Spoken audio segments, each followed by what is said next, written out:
அமாவாசைகளில் மிக முக்கியமான அமாவாசைகளில் ஒன்றாக இருக்கும் தை அமாவாசைக்கு பல்வேறு சிறப்புகள் உள்ளது.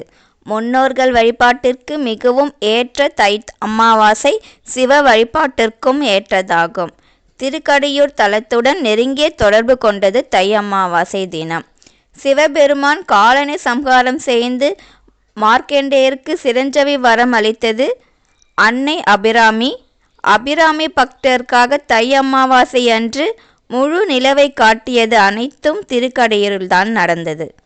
இங்கு தை அமாவாசை அன்று விழா எடுத்து மிக சிறப்பாக அமாவாசை அன்று நிலவு காட்டிய உற்சவம் நடைபெறும்.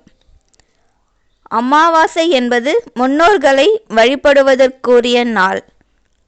அதாவது அமாவாசை என்பது முன்னோர்கள் ஒன்று சேர்ந்து பூமிக்கு வரும் நாள் என்பதை குறிப்பிடுவது இந்த நாளை அமாவாசை என குறிப்பிடுகிறோம். மாதத்தின் மத்தியில் வரும் திதியாக அமாவாசை உள்ளது. தமிழ் மாதங்களில் 10வது மாதமாக வரும் தை மாதத்தில் வரும் அமாவாசை மிக மிக முக்கியமானது. முன்னோர்களின் ஆசியை பெறுவதற்கு மிகவும் ஏற்ற அமாவாசை நாளாக தை அமாவாசை கருதப்படுது. பித்ருதோஷம் நீங்கி ஆரோக்கியம், செல்வம், வெற்றி, மகிழ்ச்சி, அமைதி ஆகியவை கிடைப்பதற்கு வழிபட வேண்டிய நாளாகவும் தை அமாவாசை கருதப்படுகிறது. மாதந்தோறும் அமாவாசை திதி வந்தாலும் தை, ஆடி மற்றும் புரட்டாசி மாதங்களில் வரும் 3 அமாவாசைகள் மிக மிக முக்கியமானதாக கருதப்படுது. மற்ற அமாவாசைகளில் விரதம் இருந்து முன்னோர்களுக்கு தர்ப்பணம் கொடுக்க தவறியிருந்தாலும் இந்த 3 அமாவாசைகளில் கண்டிப்பாக முன்னோர்கள் வழிபாட்டினை முறையாக மேற்கொள்ள வேண்டும் என சொல்லப்படுது. இவற்றில் தை அமாவாசை என்பது தை மாதம் துவங்கி ஆனி மாதம் வரையிலான உத்திரியான காலத்தில் வரும் முதல் அமாவாசையாகும். பித்ருதோஷம், பித்ரு சாபம் நீங்க வேண்டும் என்பவர்கள் தை அமாவாசைகளில் முன்னோர் வழிபாட்டினை தவறாமல் மேற்கொள்ள வேண்டும்.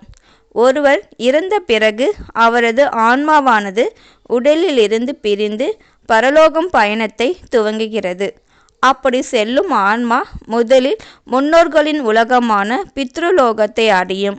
அவர்களின் கர்மாவிற்கு ஏற்ப அடுத்த பிரிவியை எடுக்கும் வரை பித்ருலோகத்திலேயே தங்கியிருக்கும். இதற்கிடையில் பித்ருலோகத்தில் இருக்கும்போது ஆன்மாக்களுக்கு பசி, தாகம் ஏற்படும். ஆனால் உடல் இல்லாத நிலையில் இருப்பதால் அவர்களால் எதையும் சாப்பிட முடியாது. இதனால் தங்களுக்கு தேவையான உணவுகளை பெறுவதற்காக அவர்கள் முந்தைய வாழ்விடமான பூமிக்கு வருகிறார்கள். இங்கு அவர்களின் சந்ததிகள் முறையாக மந்திரங்கள் உச்சரித்து சடங்குகள் செய்வது, எள்ளும் தண்ணீரும் இறைப்பதன் மூலம் முன்னோர்களுக்கு தேவையான உணவும் தண்ணீரும் கிடைத்து அவர்களின் பசி நீங்கி திருப்தி அடைவார்கள். இதனால் மனமகிழ்ந்து தங்களின் சந்ததிகளை அந்த ஆத்மாக்கள் வாழ்த்தி செல்கின்றன. தை அமாவாசைகளில் மொத்தம் 3 விதமான முன்னோர்கள் வழிபாடு மேற்கொள்ளப்படுது. தர்ப்பணம், திலஹோமம், பிண்ட தர்ப்பணம் ஆகியவை செய்யப்படுகின்றன.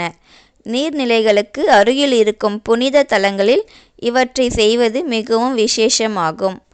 காசி, ராமேஸ்வரம், ஹரித்வார், திரிவேணி சங்கமம் சென்று தர்ப்பணம் கொடுப்பது மிக மிக விசேஷமானதாகும். அன்றைய தினம் முன்னோர்களின் பெயரால் தானம் அளிப்பதாலும் முன்னோர்களின் ஆத்மா மகிழ்ச்சி அடையும்.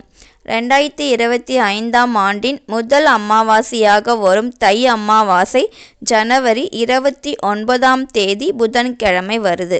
ஜனவரி 28ஆம் தேதி இரவு 8:10 மணிக்கு துவங்கி ஜனவரி 29ஆம் தேதி இரவு 7:21 வரை அமாவாசை திதி உள்ளது. அன்று பெருமாளுக்குரிய திருவோண நட்சத்திரமும் இணைந்தே அமைந்துள்ளது. அன்று புதன்கிழமை என்பதால் காலை 7:30 மணி முதல் 9 மணி வரையிலான நேரம் யமகண்டமாகவும், பகல் 12 முதல் 1:30 வரையிலான நேரத்தில் ராகு காலமாகவும் உள்ளது. அதனால் இந்த நேரங்களை தவிர்த்து முன்னோர்களுக்கு தர்ப்பணம் கொடுப்பது சிறப்பு. பொதுவாக தர்ப்பணம் கொடுப்பவர்கள் உச்சி காலத்திற்கு முன்பாக தர்ப்பணம் கொடுத்து விட வேண்டும் என்பது நியதி.